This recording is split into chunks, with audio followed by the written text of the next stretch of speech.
Hello everyone, I'm Meteorologist Charlie Ironmonger. Thank you so much for joining me today for your 9 a.m. news and weather update from the First Alert Desk. Now we've got news about an assault arrest that happened over the weekend.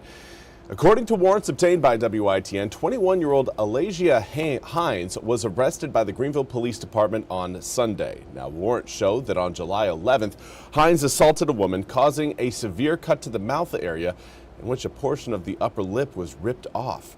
Court documents show the victim's lip was swollen shut, and there were also severe bruising to the eyes and other areas. Now, Hines was charged with assault, inflicting serious bodily injury, and was given a $25,000 bond, which has since been posted.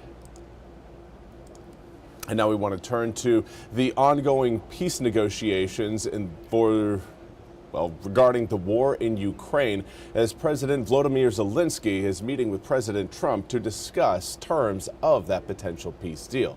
NBC's Alice Barr has more.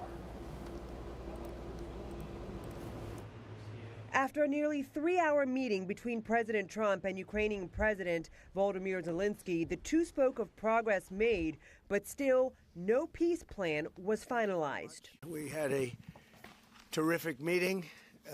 We discussed a lot of things. As you know, I had an excellent phone call with President Putin that lasted for over 2 hours. We discussed a lot of points, and I do think we're getting a lot closer. One of the key issues, security guarantees to help deter further attacks, which Zelensky stressed is critical for lasting peace. He called Sunday's meeting productive. We have great achievements, 20-point peace plan, 90% agreed, and U.S.-Ukraine security guarantees, 100% agreed. U.S.-Europe-Ukraine security guarantees, almost agreed.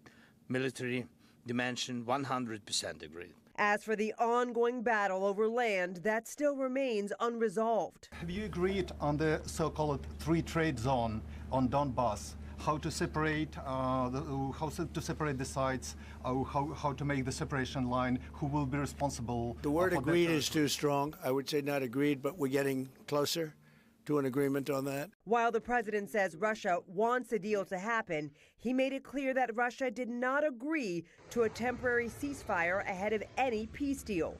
More bilateral talks and larger meetings are expected in January. And we agreed that our teams will meet in upcoming weeks to finalize all discussed matters. And we agreed with President Trump that he will host us, and maybe in Washington, European leaders and Ukrainian delegation. President Trump avoided laying out a hard deadline, but indicated they'll know in a few weeks where things stand.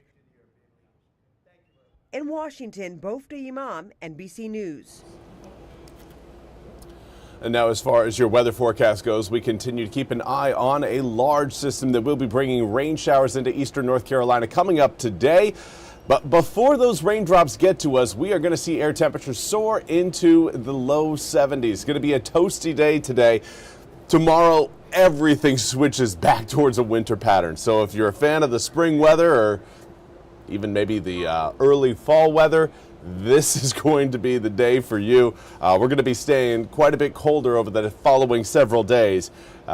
Just a little bit of a heads up for you. Here's a look at what we've got outside across the southeastern United States, even extending our view up towards the northeast, where the area of low pressure that is powering the rain showers that'll affect us is clearly putting down some, I'd say, more impactful precipitation across the Great Lakes, even extending up towards, well, parts of New England, areas around New Hampshire, Vermont, dealing with some downpours and even some sleet and freezing rain. As you get into Maine, you're seeing again some snow flurries and some sleet and freezing rain. Now, we aren't going to be seeing anything like that, but we do have some rain showers right now that have made their way over the mountains and starting to progress their way over the Piedmont.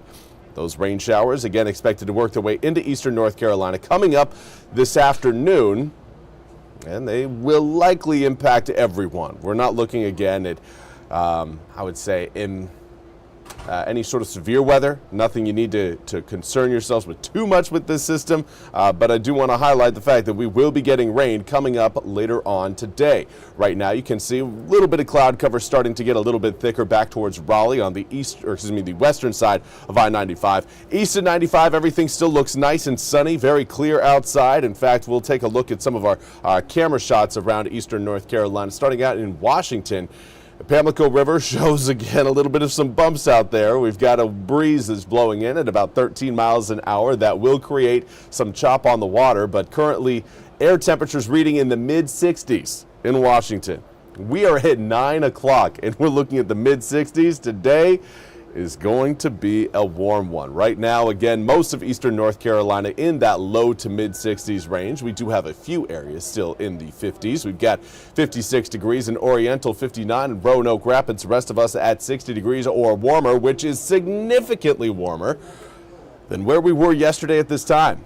Some areas, again, reporting 25 to nearly 30 degrees warmer right now than where we were yesterday. Right now, Greenville showing a 29-degree rise over the past 24 hours in terms of air temperatures. A big reason why? We are prefrontal right now. We've got a steady breeze blowing out of the southwest. It's pumping in heat and humidity that will transition into some rain showers later on today. The humidity, that is, not necessarily the heat. As far as what those raindrops are going to look like and timing of them, I think most of those drops will start to approach I-95 as we head towards, I would say, around noon. And then in the afternoon, we're looking again at those showers starting to push their way across eastern North Carolina. Most areas are going to, again, be seeing light to moderate rain showers. A few of us could possibly pick up some heavier downpours, but I'm not anticipating much in terms of that possibility. If you are anticipating maybe some afternoon plans today, certainly going to want to have an umbrella at the ready. Despite, again, the sunny conditions you're seeing right now, it is not going to be staying sunny all day long. Now, tomorrow, it will be staying sunny all day long. That completely changes. We are looking at sunny skies from start to finish on Tuesday. But what this doesn't show you is how cold and how windy it is going to be outside tomorrow. It is going to be a complete opposite day in terms of air temperatures and in terms of humidity tomorrow. Much drier air on the way.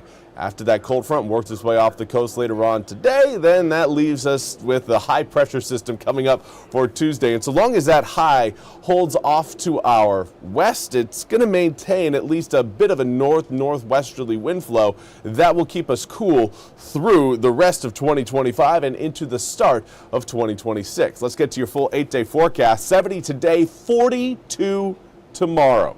Nearly a 30-degree drop in about 24 hours. That is significant. That's something, again, we really want to highlight for you, because if you're waking up today, heading outside thinking, oh, all right, well, this is lovely, that loveliness is not going to carry over into your Tuesday or even your Wednesday or Thursday, by that matter. We are going to be staying quite a bit cooler over the following 7 days than what we're going to be experiencing today. So moral of the story, take advantage of it if you can. Well, that's all we have time for today's 9 a.m. news and weather update from the First Alert Desk. I want to thank you all so much for joining me. We'll be back with more news and weather coming up at the top of the hour. Until then, I hope you all have a fantastic Monday.